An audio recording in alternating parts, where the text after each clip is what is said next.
nako, napakainit ng panahon, di natin malaman kung anong gagawin. Talagang sumisingaw yung init mula sa lupa. Ang lakas-lakas pa ng araw, pambihirang buhay to. Di mo malaman, para kang bibingka. At para rin bibingka mga politiko ngayon. Paano? Todo ang pressure. Ang init-init talaga. Talagang makikita ninyo. Naalala ba ninyo, last year, nung July, di ba nagkaroon ng first impeachment kay VP Sara? Ayun, pinadala ka agad matapos yung eleksyon, andyan na, nakasalang na mula sa Congress hanggang sa Senado. Ang balita, maraming pinangakuan dyan sa Kongreso ng kung ano-anong limpak-limpak na milyon na project. Naku po, eto na, nung nagkasingilan na, sabi na ng DBM, ng administrasyon, FLR na kayo. Ano ibig sabihin nun? For later release. Ibig sabihin, yung pinangakong project, nakatenga. Kaya hanggang ngayon, namumuti na sa kaiintay ang ating mga kongresista, higit sa lahat ang mga kongresista na kontratista. Ayun, hirap na hirap talaga sila pagkat hindi pa naglalabasan.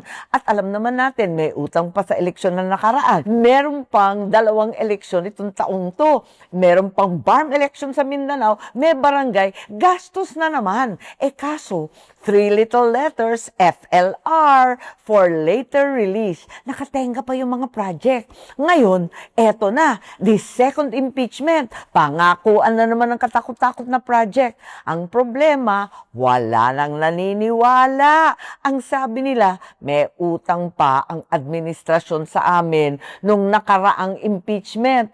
Ano ba naman, i-deliver na muna ninyo yon kesa sa mag-impeachment ulit. Eto na. FLR na naman daw for later release. Sabi nila, tumama naman kami, bumoto naman kami ayon sa sinabi ninyo. Bakit na namang FLR? Kaya nagkakagulo ang Kongreso. Yan ang problema. Walang mga project. Makita naman ninyo, talaga namang summer na summer. Mainit ang araw, pero walang mga konkretong binubuhos. Walang mga project sa kalsada. Walang kinakalkal na mga tulay. Bakit? Ano nangyari? Wala ba talagang pera ang gobyerno? Naubos ba talaga sa flood control? At paano naman itong mga kawawang FLR na mga kongresista?